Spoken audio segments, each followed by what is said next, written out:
making our famous vegan enchiladas. I put this video up because a lot of my friends were asking me how I make my vegan food taste like the real thing.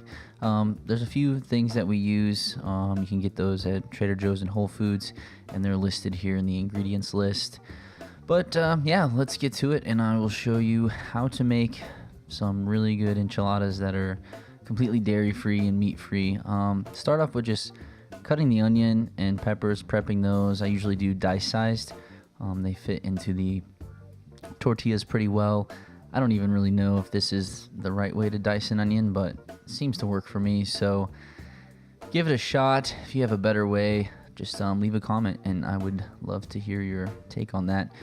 Yeah, I do the same thing with the pepper. I worked in a kitchen once, and somebody showed me how to clean out a pepper. I think this is the right way, but once again, if it's not, or you know of a better way, let me know. But if you've never done this before, then maybe this will help you out, because I know getting those seeds and stuff out of the way are kind of annoying and frustrating. So yeah, dice the peppers, dice your onions. When you saute these, they're going to get a little bit smaller, but I've tried this a few different ways, and I think that dicing them tends to work the best.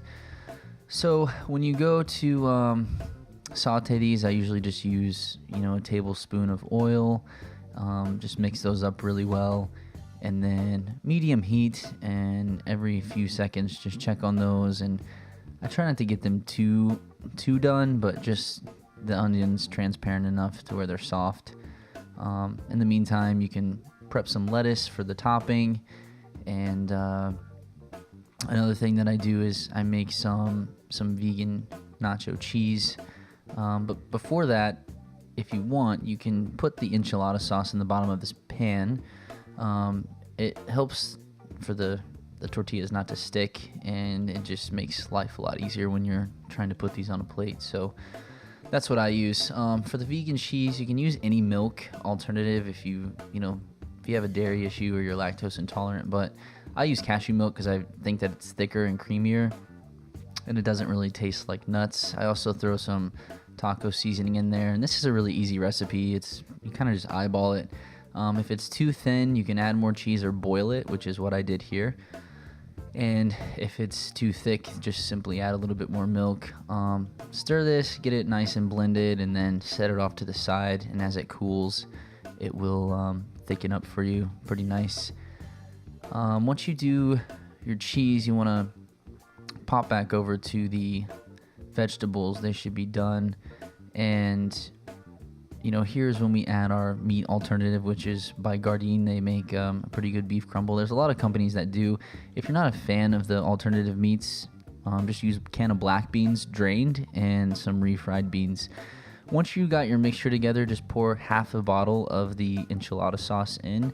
A lot of enchilada sauces have milk, so the one from Trader Joe's doesn't if you're, once again, like lactose intolerant. This one's pretty good. It's a little spicy.